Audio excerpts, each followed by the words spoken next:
My name is Michael Albert, and I am the host of the podcast that's titled Revolution Z. This is our 261st consecutive episode, and my guest, or really my co-host for today, as she's been on many times in the past in that capacity, is Alexandria Shaner. This means today is another in the sequence of unplanned, unscripted, spontaneous explorations of topics that arise as we go along. You can hear past Ruminations episodes, and indeed any past episodes you may have interest in, via patreon.com/revolutionz, or via the links on znetwork.org, which is now hosting the podcast, and also where Alexandria is staff, or is one of 7 staff. But today's episode may be a bit different for another reason. We're going to try out recording both video and audio, whereas until now, I've always recorded only audio. The audio version will remain like always, but there may arise a video YouTube version as well, extending into the future. We will see. So with all that out of the way, welcome back, Alexandria. Thank you for having me. It's good to be here. I'm a little, we'll have to see how this video thing works. If people like it, I guess that'll be great, but I don't know why I'm watching people talking. I join you in the sentiment, but nonetheless, we'll experiment and see. I should probably give a disclaimer. I have a reflex eye roll habit that I will try to control. Not that I would roll my eyes ever at you, Michael, or at me at any point on Revolution Z, but I will try to control my face. You're warned, audience. No, but you see, if you try and control it, that's what will cause the whole thing to be unnatural. I think we're supposed to act as if we don't know. All right. I just turned it off. There is no video. Great. Lied. Okay. So as a topic, eye roll check. as a topic, on my mind lately is the unfolding horror of Israel's assault on Palestine, but also in particular, what to me seems like the incredibly intense and passionate response to it on all sides. I wonder, have you been surprised by reactions here in the U.S.? I don't know if I would say surprised, but I've definitely noticed what you're describing, that that there is a popular movement for solidarity with Palestinians, which definitely has not existed at this level in the U.S. at any moment that certainly I can remember, probably ever. And that's great. And I want to believe that it's a result of kind of maybe a sign of some health of intersectional movement consciousness, and passion, and just frustration with all the horrors of the world, and connecting everything to see where, I'm involved in a lot of climate activism, and a lot of eco-activist groups are joining and have been joining in Palestinian solidarity actions and making those connections. And I know there's been crossover between labor movements. So I like to look at it as a natural result of that building through past movements in recent years. Yeah, I think that's the aspect of it that has got me focused. I think the first of all, the scale is incredible. I think, anyway. Maybe somebody else doesn't. Maybe it's a week ago, maybe it's a little less than that. 8 bridges in 8 major cities were blocked, essentially simultaneously. Okay, I'm an old guy. I was around for the 60s, the early 70s, involved in it. We never did that, right? I mean, okay, the 60s were bigger so far, but we never pulled off something like that. So that's remarkable, or at least to me it's remarkable. And the extent of I don't know what to call it. It isn't just that people are taking a side, which is already great. It's that people are passionate and really involved. And that to me is quite remarkable. And I have to say, I don't think, this may be heretical, I don't think you can explain it by just what's happening in the Mideast. I do think it's an outgrowth, of it's simmering. It's sitting there, people wanting to have an impact, most of the time feeling like it's hopeless. I can't do anything. And so it's invisible, but it sure as hell is simmering under the surface. And this is bringing it out because it's an avenue where you feel that you can express yourself individually and have it be part of something much bigger. At least that's my feeling, which is very promising if true.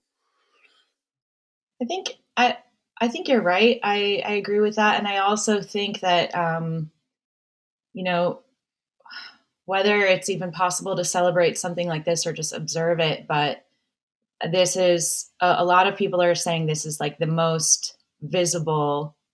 I mean, I don't want to call it a war, visible atrocity that's going on because of the internet and all the platforms, and just I think the accessibility of the technology.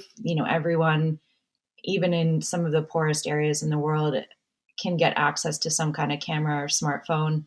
Um, so it's also just it's impossible to hide. The information is out there. So I think that is maybe another factor that's kind of contributing to the level of outrage.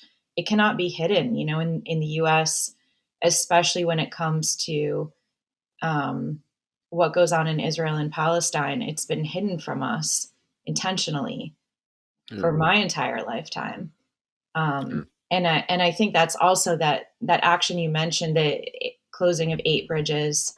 Um, it was also organized, I believe, on the eighth night of Hanukkah by some of the more active Jewish groups Oh, yeah. opposing the Israeli genocide in Palestine. And for me, as a person who grew up in a Jewish household myself and was raised not religious, but definitely Zionist, but by liberal, good-hearted people who did not view themselves as racist or colonialist or any of those things.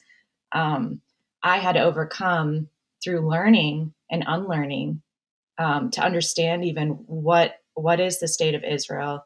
How does that reflect on Israeli people? How does it reflect on Jewish people worldwide? And I think that this movement we're seeing, especially led by groups like Jewish Voices for Peace and If Not Now When, is just really incredible, especially for people like me who had to kind of unlearn what we were taught. And I think that goes for Americans in general, not just Jewish Americans, because we were all taught a completely wrong story of Palestinian liberation and what that meant. And now it's much less possible to hide because you can see it, you cannot avoid it. Yeah, there's another dimension of that also has surprised me greatly. I know most of our allies, most of the people who are like us, have been saying that the media coverage is atrocious. It's absolutely horrible, mainstream media coverage. And the repression is outrageous. Well, to my eyes, the media coverage is much less bad than it has been typically.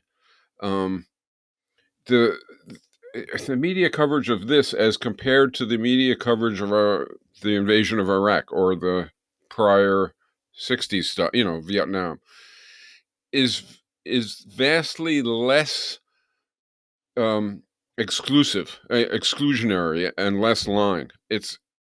It's remarkable to me.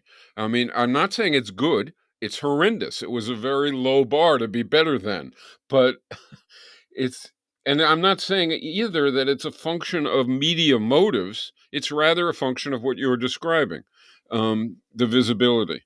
Uh, and there's another part to it that's even more weird to me, and I don't have any explanation for. Back to those 8 bridges. One of the reasons we couldn't have done that in 1970 or 69 was because before we got on the bridge, we would have been under assault. Um, and that's not happening now. There are You mean demonstration. from Hmm? police or Yeah, by police, but in mass, and for some reason we have I don't understand it at all. For some reason we have simultaneously the rise of fascism and a reduction in some sense of media manipulation. It's still horrendous, but reduced, and of violent repression, at least regarding Palestine. I don't know why. And maybe my impression is wrong, but I it don't really know. seems to be the case. Well, I mean, I was not around in the 60s, but I don't know. Yeah, there certainly does seem to be a lot of violent police repression that does exist, and violent repression through the courts as well. Um, and Yes. I'm not sure about the media. I wonder if it's more that there's more available. So not only is there independent and alternative media and internet Yeah. social media platforms where a lot of people get their news, but there's also I would think more of a diversity of corporate media channels as well. Like there's just more of them. So there might be like a little bit more, between like Fox News and CNN or BBC. I don't know if, yeah, I mean, I wasn't around back then, so I can't make the comparison, but it seems to me like there's still a lot of It's violence horrendous. going on. Yeah, it's not It's horrendous. Don't hear it wrong. I mean, I agree with you. It's horrendous, but it's not as horrendous. I think there's one other possible explanation of that, which again, I'm not, I'm winging it here. Um, and it's Israel's response.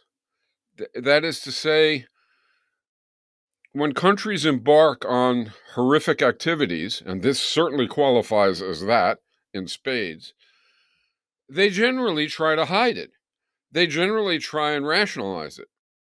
Israel's approach is quite different than that, I think. And in an earlier podcast, the Mazen Kumsayas tried to explain that to me, and he said, look, you have to understand, in Israel, Netanyahu, the government, the generals, they just tell the truth. They're not hiding anything, they're bragging about it. And so a close to honest report, that is to say, we want to either drive them out or kill them, is broadcast, not, you know, kept quiet. And how do you, if you're American media, ignore or deny the facts that Israel is bragging about? It's hard to do. So I think that maybe is a part of it. I just don't know. But it is pretty remarkable. What about the other side? The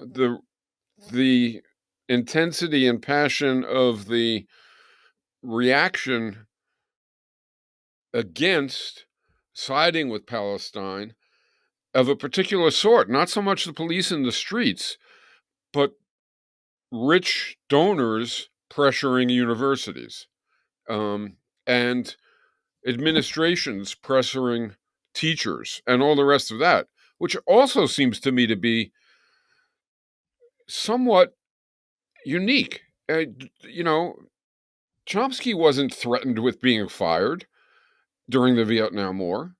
Nobody was. Virtually nobody was. Administrators weren't being removed because they had the audacity to be critical of the war. But now that's commonplace Well, to me, it's a reflection of the consolidation of power. It's just power dynamics. I mean, at the top.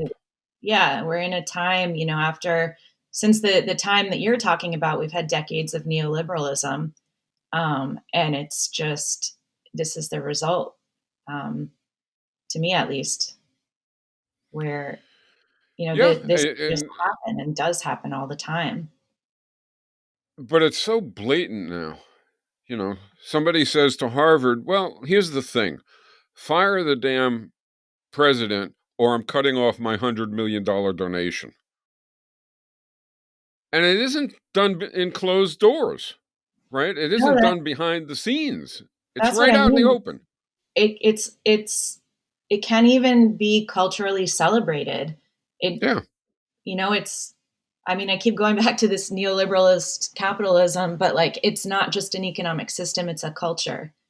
And this, this kind of like, well, I have the money, so I have the power and I say, it's why all these, you know, people flock around Elon Musk and celebrate these billionaires, even though these billionaires are not making anyone's life better, especially the people who tend to follow them as like a cult of personality. But what we have this like cultural phenomenon, I guess, where people see that if you're a billionaire, it must be because you're better than everyone else. You're the smartest or the strongest or the best, whatever. And so your power through your money is like something to be celebrated as if it's a true meritocracy, and it's kind of like showing your power Subset of and people. showing your greatness. And to an extent, in a lot of circles, that's deeply culturally ingrained as something to celebrate and to aspire to. So what should be the response? Take, for example, we could take lots of examples of people at different levels, say on campuses. But what should the presidents of those three schools, it was MIT, Harvard, and Penn, what should they have done as compared to what they did do in response to the attack on them? Are you asking what should they have said in their congressional hearings, or what should they have Exactly. done after they were fired or threatened with No, firing? in those congressional hearings, what did they do? I think that they were on their hind legs. They were retreating the whole time, legitimating the idea that they should be questioned about this stuff, Yeah, which is ludicrous. I mean, easy easy for me to say not sitting in the middle of a congressional hearing, but um, I think to one extent they were right in in their role as university administrators or as people from a legal background to kind of bring up that, look, there's a difference between, I think it was harassment, which needs to be directed at a person, like to intimidate or for whatever negative motive you have, um, versus freedom of speech, which is something different. So I think Right. on a technical level, they were right to say, yeah, there's context. And like, especially at a university, a place where we want people to speak out, and there's going to be times where we don't agree, even if they're saying horrible things. Right. That's kind of the point of a space like that, is to protect that freedom of speech, while yes, absolutely condemning any kind of harassment or verbal or violence through making signs or graffiti, anything like that. Yeah, that's harassment, and that we condemn. So I think there they were right to an extent in their answers, at least to the point that I didn't watch the hearings, I just read about and like read quotes from it. But I think it's just the delivery, and these days they didn't do a good job, and they kind of fell into the trap of the congresswoman who was interviewing them. And I'm not saying they should have just done this and it would have been great. Like, they were badgered, and this is a tactic that people do in interviews all the time. And they use things, they use these hearings as a platform and a stage more than an actual investigation where they want answers. They're performing. So the woman just kept on interrupting, and I think, yeah, you're right, they got on their back foot. So I think there was an element of their answers that was correct, but the delivery just completely played into the hands of the people who were Yeah. trying to engineer this situation and succeeded. Yeah. We agree completely, and I think it's a real issue. I don't know whether you, well, you don't remember HUAC, but perhaps you read about it. The Yes, no, maybe. The Maybe you McCarthyism, describe it. McCarthyism, yeah. right? And it would involve these kinds of confrontations. In other words, the House Un-American Activities Committee would call in somebody and would essentially interrogate them, with the premise being not only do we have the right and the responsibility to do that, but you are what we say you are, et cetera, et cetera. And to a degree, that was broken by Abbie Hoffman. You know who he is? Yes. Okay, well, lots of people don't. But in any case, he just ridiculed them. He went in and treated them like they were less than, unworthy of the slightest bit of respect. And he pulled it off. And it was effective. And I'm not sure that those university presidents couldn't have obliterated the stance and the, not just the substance, but the motivations and the behavior, which was indeed a perfect example of actual bullying and actual intimidation. So they could have said, where do you get off, but that somehow, and I don't understand how, everybody is on their back foot. Everybody is going backwards, as if not just that fascism was a thing, but it was already in place, had all the power in the world, had the whole population on its side, and we have to run scared. And I don't think that's the case. I think it's the other way around, in a very real sense, as far as the population as a whole is concerned. So Yeah. people are intimidated, but they don't agree. Yeah, I think You know what I mean? there's maybe two things going on in general with stuff like this, both in public facing interviews and in private conversations, or just maybe even like conversations you might have at your workplace or whatever.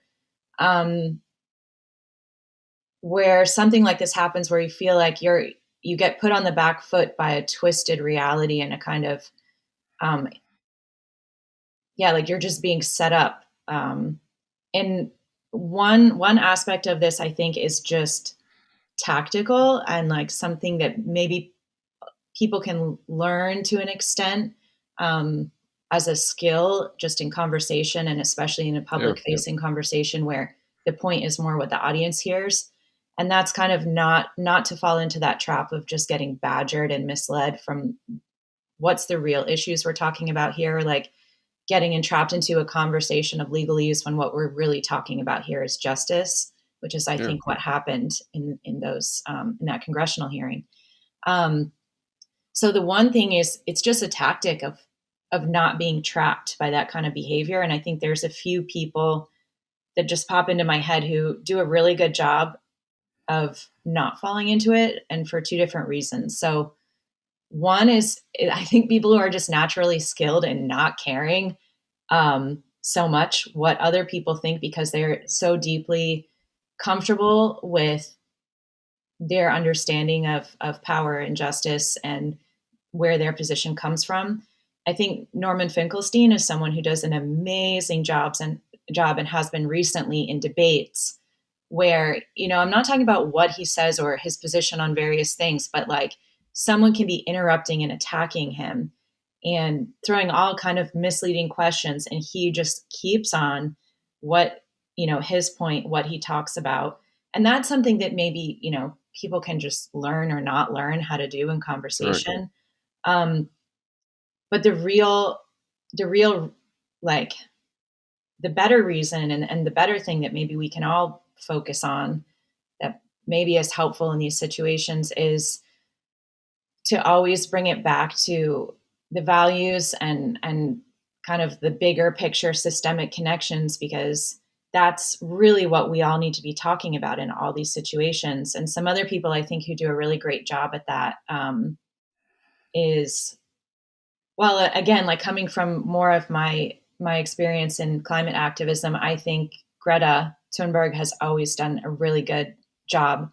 Interviewers can throw at her all kind of silly, like off the wall things, trying to derail the conversation, and she's just like, no, like what we're talking about here is the difference between right and wrong, reality and disconnect from reality. But Um, what's the short thing from Greta that you most remember and that everybody most remembers?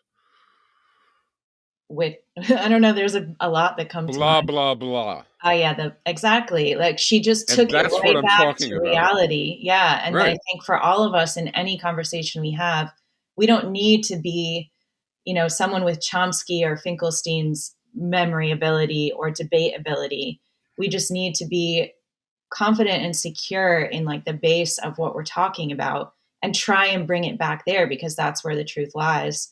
And also, I think what you were maybe hinting at before is this like emotional and like values based connection that we have with these issues where we can't get distracted by all the nonsense and be led down these nonsense rabbit holes by people who are either legitimately confused or intentionally confusing the situation. um, I think Roger Hallam does a really great job, again, regardless if you agree or disagree with what he says. But in interviews, he brings it back to this like very visceral, emotional level of like, look, this is what I'm talking about. This is what we should be talking about. Right. Um, and I think that that's a really powerful way for all of us to communicate in these situations, and to organize together, like to inspire other people as well. Now, there's a downside.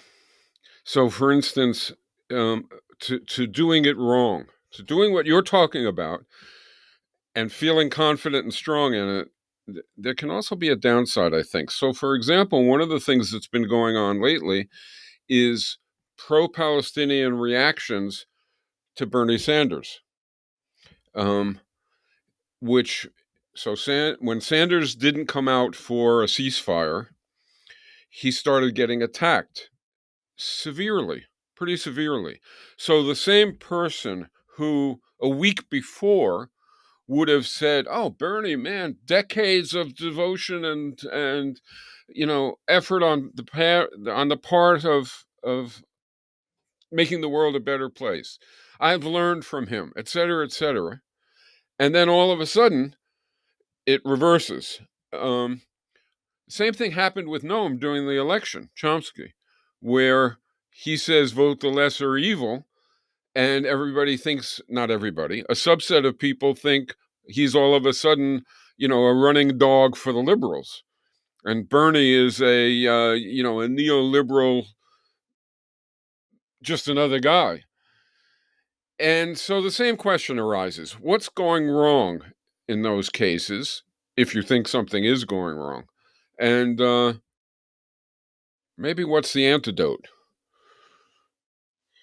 Well, from my vast wisdom, here's the antidote. Ah, I feel like maybe I'm not trying to cop out of your questions, but I feel I always give an answer of a little bit of both. So I think in these situations, there's something good going on and there's something not so good going on. Um, so take Bernie for example, or even Biden for that matter. If we're looking You're ahead right. to Yeah. 2024, or if he's going to be our choice against Trump or another Republican nominee, um, his actions of recent have like made it near impossible that me or anyone I know would actually want to vote for him. Right. But like you're saying, we have to have context in mind. At least I think what you're hinting at. So I think that in one way it's good because progressive politicians like Bernie or like AOC, they actually need movements and activists to push them to stay progressive and to be more progressive because they're still operating within the context of the electoral system. Either the Democratic Party, Bernie is, I think, independent, but he works with the Democratic Party a lot. Um, so I think probably, I don't know Bernie, but I would assume he doesn't want kind of his movement base to just say, yeah, it's fine. We're with you, Bernie, whatever you say. We understand you're like constrained. You're doing the best you can. Politicians like him need, an outside force And AOC even talks about this. Like, it helps progressive politicians to an extent, um, to have the movement pushing them further and demanding more, because if there's a popular outcry demanding more, that gives progressive politicians to do more and have a mandate to do more. Um, so I think that's the good thing, where no, we shouldn't just say like, oh, Bernie's the best we've ever had in US government, and so we should just let him alone and not criticize. We have to criticize, and that helps him do what he probably would like to do more. Um, the bad side, however, yeah, is that you can't, you shouldn't, in my opinion, erase a lifetime of commitment and work, and to a certain amount success in liberatory organizing based on something that is not that something that is not good. So yeah, I'm not saying if he came out and said, we're like Biden did, full on going to give as much money and weapons to Israel to obliterate Gaza as they want. No, that's unforgivable, but that's not what he said. So I think for us to say, oh, anyone now who supports Bernie is an enemy of the people, and he's a, get all conspiratorial, like, oh, he's paid by the Israel lobby to, he's been a sleeper. I don't know. Like, it's like everything. You can't take it to like an out of whack situation. Like, absolutely call out what's wrong.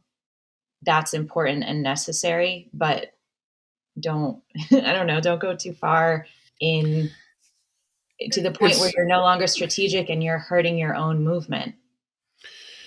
yeah, but it's also the mindset that loses track of reality and focuses in on one thing without, as you say, context. So let's do both Noam and Sanders. First, Noam, because it's so trivial, right? And that is, you learned about imperialism from him, you learned about this from him, you learned about that from him. The day before he was God, and the next day he's a sellout liberal imperialist because he says vote Biden against Trump. And it doesn't cross people's mind. And this is what I think is the bad part, because it can spread. It doesn't cross people's mind that, well, wait a second, maybe he knows something we don't.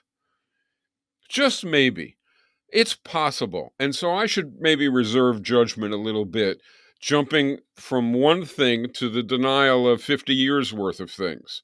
And maybe I should consider the argument. And with Sanders, I mean, my reaction was, yeah, I'd like to see him. I would have been happy if he said ceasefire, but it wouldn't have meant much. It wouldn't have done much. So what is he doing? And I thought to myself, maybe he has a different agenda. Maybe he has something in mind that we don't, because we're not in there and we're not seeing how it's operating in the innards where he works. And within a few days, he put aid to Israel on the national agenda. And now he has put forth a Senate proposal vote dynamic, which is incredibly strong, as best I could tell. And it's basically saying, no more aid unless reports reveal the following. And the things that they have to reveal are the complete, termination of grotesque violence. Yeah, I think we published that resolution on ZNet last week. It Yeah, was very strongly worded, and yeah, so like I agree with you, and I don't want to make it sound like I'm saying, look, people who have done a lot of great work over their life are therefore have a pass if they want to not a support pass. genocide. No, obviously not. And I'm saying, in fact, it's good, you know, when you say, well, maybe Bernie was trying to do something else, or maybe he wasn't, and we just didn't have the full picture. Yes, but it's still our job as movement participants to call him out and say, hey, this is not good enough. Even we view this as a betrayal, because that actually gives someone in his position more power to do better. I, But sometimes. what I would draw the line at is to say, him personally is a genocidal war criminal. I don't think we have enough information to make that claim. And I also think that Absolutely. it's not helping our movement to do that. And it's not, Bernie Sanders did not invent and personally support and uphold Zionism over these last years But or see, today. So it's not useful. And to be honest, I don't see a lot of people doing what you say. I do see some people at the fringe making crazy claims like that about Chomsky, about lots of politicians, but I feel like it's more like a fringe voice that maybe gets amplified due to maybe the so. way we share media. But I Maybe feel like so. if you actually talk to most people, at least I haven't come across a lot of people who seriously believe stuff like that. So it's probably between what you're saying and what I'm saying. But let's switch to your other case, which was Biden. And so there, he doesn't have any record, or at least has only a minuscule record of, serious justice fighting. Um, and he's done stuff that is utterly despicable. And so you do have, I think, a situation where a large, perhaps huge number of young people, that's what polls are suggesting, are so angry at him that, as you say, it's not just that it will be hard to vote for him, but I won't. And I won't on principle. And the principle is he's an abettor of genocide. And so I can't vote for him. But the trouble is, there are circumstances under which one may have to vote for an abettor of genocide to avoid it. Um, and it becomes so firm of a perspective. I'm right, you're wrong, you being Biden, and so I can't support you. And it loses track of why you vote for somebody. Um, and this just gets back to the lesser evil stuff. I saw today a I get I get very few things from Facebook, but I got one today, um, which I'm not even going to say who it is. Um, Basically, he was responding to somebody saying, "I'm not going to vote for Biden, and nobody should vote for Biden." And he said, "Well, we can talk about that the day after the election in the camps." And it was a very clever. I thought it was a very, if you're going to play the Twitter game, it was clever. Um, but that's an element of it. Again, my instinct is the same as the other issue. I think this is the noise that rises to the top. And I'm not saying it doesn't have consequences, but this kind of mistaking radicalism for extremism is exactly what the most popular social media and even general media platforms, it's what tends to get elevated. It's what um, causes the most outrage and the most engagement, and so Yeah. that is why it's the most audible or most visible. But I do think, from outside of that sphere, just talking to people, I think there's a lot of confusion and a lot of really like heartache and questioning of, what who do I organize for? Who do I try and mobilize for? Yeah, against MAGA and against Trump or any of the other Republican candidates, and against the very real rising fascist phenomenon that's going on in the U.S. and around the world, while at the same time, I mean, the Democratic Party is just so complicit and even Yeah. responsible for a lot of this. And there's no candidate this time around like we had Sanders and Warren. There's no candidate within the Democratic Party that we can even see a glimmer of our movements in. So what I see going on is just this kind of holy shit moment of like, who, I know who to What to do? organize against. but who are we? And like, we need some kind of organization around that. And it's Yeah. not, it doesn't look like it's even possible to come through the Democratic Party. And I know a lot of people are asking these questions in a really serious way and trying to organize some kind of response and some kind of organized um, vehicle, and just coming together to do something about this. Right. I was talking earlier this week with Bill Fletcher Jr., who you've had on this podcast and known for forever, and his response was, well, what he's working on, and people that he's working with are working on, is that we have to absolutely create a broad organized front against MAGA, against rising fascism, against Trump, um, while at the same time, of course, still clobbering Biden and the Democrats on Palestine and on lots of other stuff. But the two are not and cannot be mutually exclusive. And I think, to me, that sounds like a good way to frame it, because we're just going to have to get serious about holding contentious and sometimes contradicting realities at the same time, and organizing through that, and keeping our clear vision, and keeping solidarity and community while we do that, which is not easy. Yeah, I should own up to something. If you go back to, again, that past, Humphrey against Nixon, I didn't consider, didn't even contemplate, it doesn't even cross my mind. And nobody I knew considered, contemplated, or had it cross their mind to vote for Humphrey. We just didn't vote. So it's basically, I don't want to make it sound like we're going downhill here. In a way, we're going up.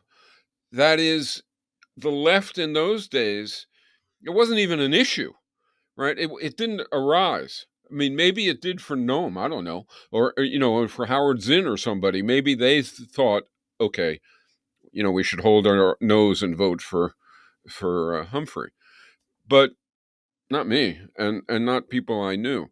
So I totally, I don't know whether empathize is the right word, but empathize with the horror that people feel at Biden and at the Democratic Party, and at the idea of voting for someone who basically is, they're not even just abetting Israel, right? Israel learns this stuff from us, from the US, is armed by us, learns by us, and is defended by us.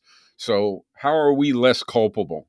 You got me. I don't know. So that being the case, I certainly empathize with it, but as you say, it may be essential to be able to hold more than one thought in our minds at a time. And I think it's going to be essential. But on how to deal with the right and how to deal with Trump, I I'm not sure. My own inclination is maybe just a little bit different. I don't think Trump's support is policies.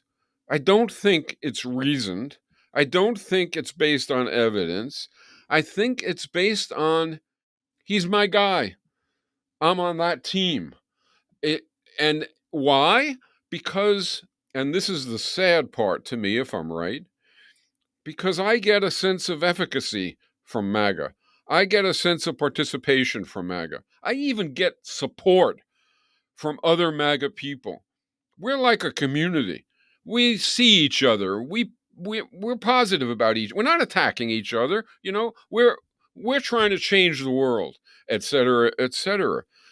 It's really sad. They're a movement, and we are wallowing around, not delivering those things as well. I mean, a large part of MAGA support should clearly be on the left, should clearly be horrified by MAGA and supportive of the kinds of things that progressives and leftists are involved in. but they're not getting one thing from us: respect. They're not getting dignity. They're not getting a sense of involvement. And he, of all people, and MAGA are providing that.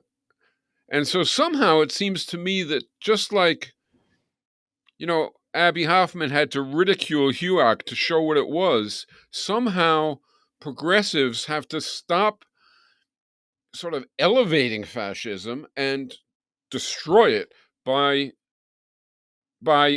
undercutting its claim on support. I'm not sure how you do that, but it doesn't seem like you do it with evidence, right? It doesn't have any bearing. You Trump did this, Trump did that. Trump is annihilated on late night TV. Trump is being destroyed in the court cases, and it's visible. It doesn't have any impact. It's not why people support him. And it's not why people are part of that community. And so somehow we have to address that. And we haven't even raised it as a thing to do, much less done it well. That's the way it seems to me anyway. So I agree with Bill, but Fletcher, that is, but what is it what's the glue and the focus and the claims of that coalition? What is it doing? If all it's doing is saying Trump's a bad guy, MAGA's bad, here's why, it's not going to get anywhere. So it has to do something else. Well, I It think shouldn't be that way, but I think it yeah, is that way. a few things you mentioned I 100% agree on, and that is that people resonate with and are attracted to a sense of efficacy, both Yeah, in their movement itself, but also in personally in being yeah, able to change their own life, even if yeah, it's just an efficacy of feeling efficacy and feeling dignity because of that. If you're even better if you can change some material circumstance, but it doesn't even have to go that far. Um, so efficacy, community was the other one. yeah. I think is really, really powerful. And I think that the other component is storytelling, whether you call it vision or whether and I agree with what you say. I don't mean just hashing out facts and no, this is actually how it is and this is not how it is, but more in like I guess a Freirean sense, a critical literacy inspired sense of like helping people to see themselves within the system that exists, in doing so in community, so that they're part of a community that can change that system for the better. Mm-hmm. And I think storytelling is a huge part of that. As far as like how we do it, I think solutions based talk and organizing is really important. Like offering actual alternatives, whether like you can go from broad vision to what is a liberatory society and what could it mean for all of us to like very close to home. Um, and I don't mean like policy reforms. I mean more like material, visceral stuff. Like how do we live? How do we relate to each other? How is our conditions at work? How is how are we able or not able to make decisions about our own life and direct our own life? So things that relate to that are really powerful. Um, and I also think that one maybe ray of hope is in the US, the labor movement. I think it would be a mistake to confuse the success of the labor movement as in itself something liberatory across the board, because a lot of working class people within the labor movement who were on strike with UAW weeks ago are Trump supporters. Yeah. However, I think that is a bridge that has already organizing, it has community. And if the left can tap into that through storytelling and through organizing, and I think there's some powerful figures like Sean Fain, for example, who definitely speak to a lot of left thinking and systemic analysis. I just think that to me, that's an opportunity for the left, where I don't see the Democratic Party as providing No.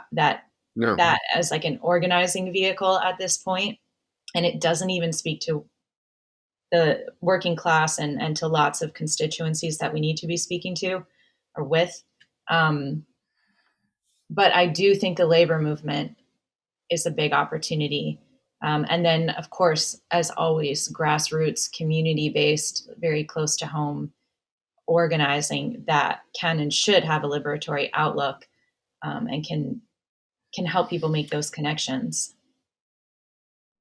But I wonder, I agree with you completely. But I also wonder, imagine there was a candidate um, running against Biden in primaries, and the candidate was like Sanders but better, um, younger, so that we might have hope he'd last, and also, or she'd last, also able to address this emotional dimension, this daily life integrity, respect, community dimension, while simultaneously demolishing false claims, et cetera, et cetera. I think the person could win hands down, right? So the problem isn't that the public would not be able to relate to it. The problem is the barriers to entry, the money that you need, the ridicule that you take before you can even get off the ground, et cetera, et cetera. It's not that the public wouldn't resonate to that. I think they would. I think it would, just overwhelmingly. Well, and they have in years past. I mean, Bernie's campaign speaks to that, and it's kind of the Democratic Party machine that squashed that, not the Yeah, American public. yeah.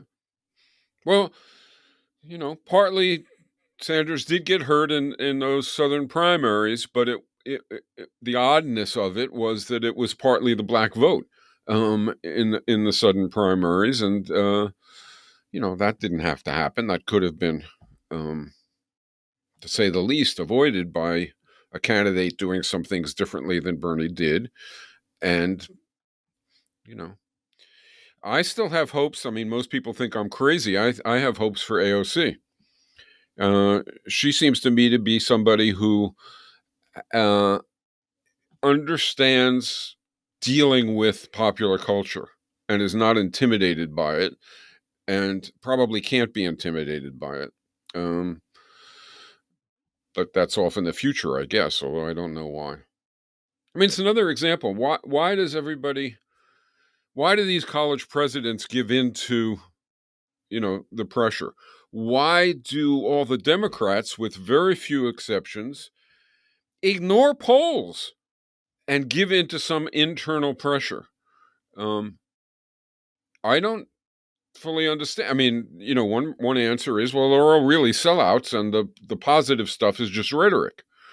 But I don't think that's the case. I think it's more power dynamics, and it just shows that these people don't see polls. They don't see the people as having the power. They see moneyed interest, and especially in politics, electoral politics, absolutely, it's completely beholden to capital. But it's a Uh, self-fulfilling prophecy, exactly. So right? they're just behaving in a way that's organized by the existing power dynamics. So I think, Right. you know, it seems maybe like a wishful thinking to be talking about like um, reforming and overhauling how money works in the US electoral process, and even how voting works, like different forms of voting that different countries have, when we have such an urgent like freak out, like, oh my God, what if we have a fascist president in 2024 full on? Um, but those things, nothing is going to change ever unless we change the structure of our democracy, because that is what continuously elevates moneyed interest, number one, and lends itself to fascism, because it's basically a way for those money interests to consolidate more power. Yeah. Yeah. And yet, part of me, holds out in the belief that Trump may not run. I think he may be replaced, mostly because of the legal stuff, but not entirely. I think Biden may not run. I think that I don't know. It's another oldies blast from the past, but Lyndon Johnson, um, uh, who was sitting president, was removed from running for office. Basically, they called it at the time the wise men. In other words, a bunch of money bags, the people who run the country, sat down with Lyndon Johnson and said, "You're out." Now, Lyndon Johnson was one of the most progressive domestically. That doesn't mean he's a leftist, but he had lots of domestic progressive programs. Uh, but nonetheless, we hated him. The movement had this passionate hatred for Lyndon Johnson, and the powers that be decided that he was too much of a lightning rod. This is my explanation anyway. It wasn't that he was threatening them by virtue of his own beliefs or inclinations. It's that he was too much of a lightning rod, and he had to be removed to remove that spur to the movement. I think slightly different dynamics, fear of fascism. Not all capitalists want to see a hugely repressive turn in American society. And I think that they may come to the conclusion, he's not that bad from our point of view, but he's going to lose, or he might lose, and we don't want that. The problem is who takes his place. So I don't know. But I wouldn't be surprised if neither one of them is running next election. And what worries me about Biden is not that all the young people, and somewhat older, who will now say, "There's no way I would vote for um, uh, Genocide Joe." A lot of that'll wear off going toward November. But what won't wear it off is there's no way I will work for Genocide Joe. So, in other words, your friends, in swing states will, nauseated, go to the polls and vote for him, but they won't work for him, and that may be enough for him to lose. And the power, they understand this. And so I think he may be removed. We'll see. You're a eternal I just optimist. hmm? You're an eternal What? optimist. Yeah, maybe so. uh, I want to believe you. I really do. I just said may. I didn't say will. Yeah, yeah. And I think it's a possibility. Anyway, I had one other topic I wanted to do, although we're getting close to an hour. But it's very much connected to all the rest of this. Obviously, is it's connected to everything, which is what the hell are we doing? Even with respect to, say, okay, we're doing a podcast, right? Are we? Yeah, well, that's a question, and we may Okay, even go video. good to know. And why are we doing this? And what should be our measure of worth, of success? In other words, well, I think that's clear enough. Why do it again? Why do I do 200 and what did I say? 261 consecutive weeks. I've done one of these things. Why? And am I crazy? You want my honest answer? Yes. Yeah. Well, I don't know. I ask myself that question daily, if not multiple times a day, about lots of things and ways that I choose to spend my time. Um, and sometimes I ask that question out of fatigue or frustration when things are not going well. which I think is just natural and understandable and maybe even good, because if something isn't working, yeah, it's good to take a step back and reassess, and maybe there's something wrong or you should do something different. But I also think that, um, yeah, I don't know. I mean, if you're someone who wants to spend your time and energy trying to make things better, it's not easy. It's never going to be easy. No one said it was easy. So of course, um, you're going to run into moments where you don't know if anything that you're doing is having any effect, or if you're just grinding yourself down because you have a hero complex and you're just being silly. Um, I don't know. I mean, I don't think anyone knows, but I do think it's a good thing to ask, and not because I think we should all get into crisis mode and feel like we're useless, and what are we even doing with our lives? But it's just a good mentality to have, to be able to take a step back and ask why you're doing what you're doing, and does that connect with your values and your aims, your long term aims. I have that question all the time since starting to work on ZNet a few years ago, because going into the project, my thinking and feeling was, we are so saturated with media all the time. You can listen to it, watch it, read it. It's like you just absorb it walking around. There's just so much information and noise being made about everything. So, do I really want to contribute? And is it necessary or effective or good to contribute to another project in that realm doing more of that? And I still don't know the answer. And I've been doing this for a couple of years now. And I spend a lot of time and energy on it. So maybe I'm crazy too. But I think that it's actually good that I have that in my mind, because I'm not interested in just doing more, because again, culturally, I think we're in a culture that pressures more, more, more constantly for everything. You know, work more. If you like running, become the best runner and join this club and do this competition. Like everything is more, more, more. Um, so I think it's just good to be able to step back and ask why you're doing what you're doing. And sometimes the answer is, well, actually, maybe it's not what you should be doing, and sometimes it is, and sometimes we just don't know.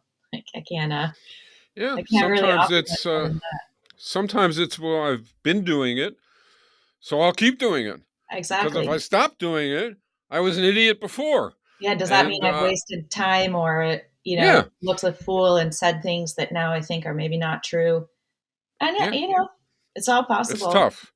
But Um, I think the but I do trying. think an advisory comes out of this because of, for instance, your reaction to media, that has an obvious advisory attached to it, I think, which is, don't reproduce what's out there.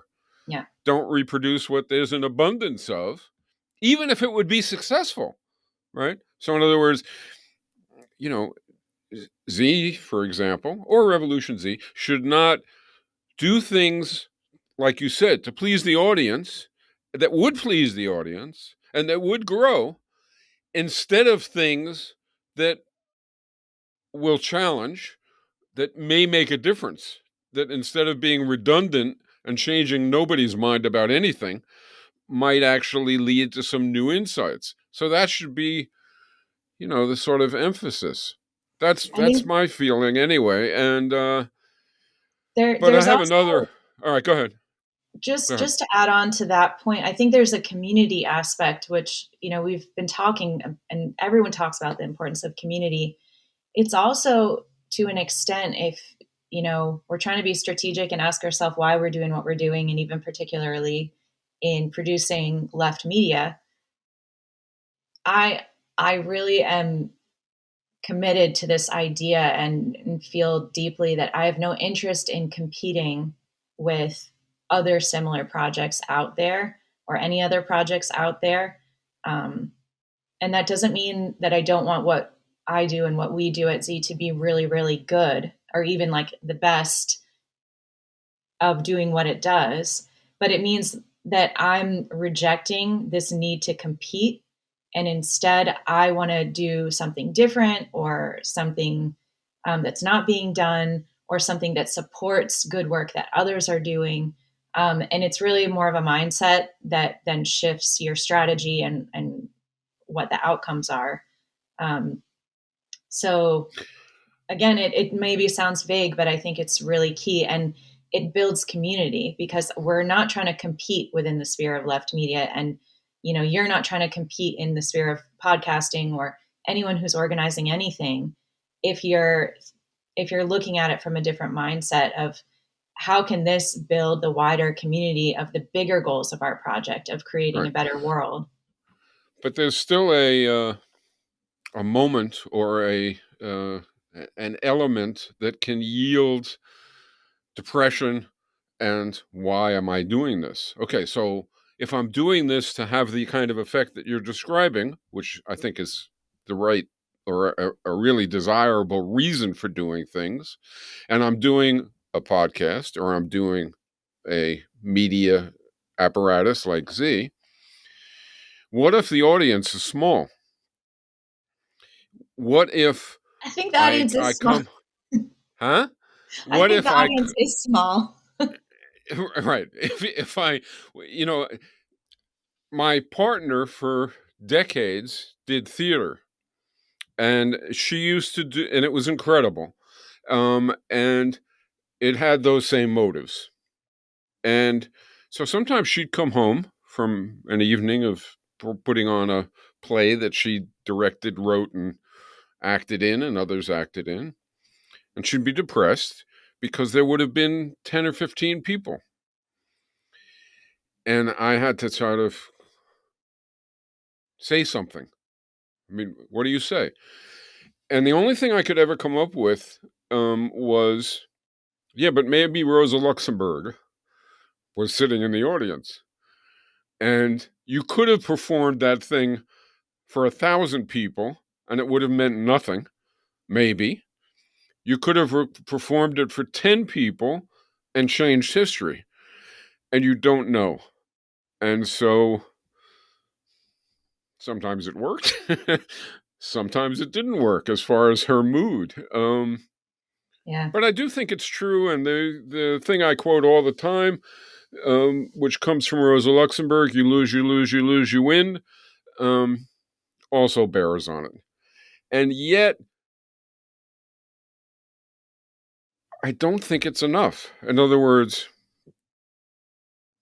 so Chomsky's version is, I know that if I don't do what I do, there's a slightly smaller chance that we'll create a better world. I certainly know that if I don't do it and we don't do it, we don't all do it, we're not going to survive. So I do it. And the trouble is, I think, that for most people, that's not enough. They need, and I don't contest this and I don't criticize it. I think it's arguably right. I think we may be the crazy ones. In other words, they need to know that what they're doing matters. They need to know. They need to have a sensible, not manufactured belief that their activity can make a difference. Which is why I think vision and strategy matter so much. So that it also causes you to be careful about what you're doing. To try and have it accomplish as much as it can. I But think as to there's this podcast, I'll tell you, it frustrates me. Sometimes well, let me use somebody other than me. Ron Daniels used to tell me, he ran for president at one point in time, and he would go around and give these talks, because he was running for president. And he would tell me, Michael, fucking A, Thursday night, I gave a talk. It was I couldn't do better. It was really fantastic. And 8 people heard it. And it's it is frustrating. So sometimes I feel like that was a really good episode. Who's going to hear it? Who should hear it? And then not just who's going to hear it, who's going to have the wherewithal to criticize it? and to think about what could be done better and how they don't know. Well, that's the thing. You don't know and you can't know. Yeah. Even with these days, all our metrics of clicks and how much time did they spend on this page or how many listens, we don't know and you can't know. And I mean, that's just life. Like, we can't actually control most of the outcomes. We can only control trying, we can control practice, we can control to an extent how we live. We'd like to be able to control that more. Um, and I think Yeah. another thing that people benefit from, if there's a situation like you're describing where this kind of abstract idea of like you try, you win, and you're just happy um, to be part of this process that's greater than yourself over the years of struggle, so that at some point nobody ever knows something is going to happen and grow and build and be better. And it's happened in the past, it happens all the time, it's going to happen again. um, Humanity is not a linear experiment. It's full of wiggles and waggles as far as how we live. So if just like the concept of being a part of that liberatory community and that ongoing struggle, um, where who knows what set off different chains of reactions and big things happen or didn't happen. If that's like too abstract, I think um, for me it's been really helpful, and I have observed in others that it's really helpful. The other side of that is through experience, through practice, where that abstract idea of being part of a tradition and an ongoing community of struggle becomes real is when you actually do something where you feel a part of it. And it can be, very small, like, even a volunteer event in your community. Or, it can be big, like marching through the streets with 100,000 people, or being part of civil disobedience and, shutting down some corporate meeting and spending a night in a jail cell with your friends. Like, those experiences all across that spectrum are where, at least for me, you can tend to feel finally like alive and connected to the world as you understand it and how it could be. And like, it feels real. And I think something that a lot of people suffer from these days is just disconnect, whether it's, through like a work analysis where you call it alienation, or an ecological analysis where you feel like we're too separate from the environment, from our ecology, and that causes pain and trauma. However you look at it, we all suffer from disconnect. And I think in our organizing, that's no different, because the internet is great and Zoom is great. But like, until you feel you kind of embody somehow the experience of doing the work, that is the reward. Like, I feel like I live in a most liberated world, and I'm living my most liberated life when I'm doing the work. So it might be a hard sell at first to someone who doesn't want to engage or doesn't think they'll feel efficacy. But I think we need to find ways to show people, to let them experience and embody the work of organizing and of activism, because that is the efficacy. That is the way to like live the revolution, to have it now, um, without promising that we're going to, you know, bring it all down and raise up something better tomorrow. But we can live it to an extent. And to me, that's as good as it gets. And I don't say that in a pessimistic way. It's incredible, and it makes you feel alive.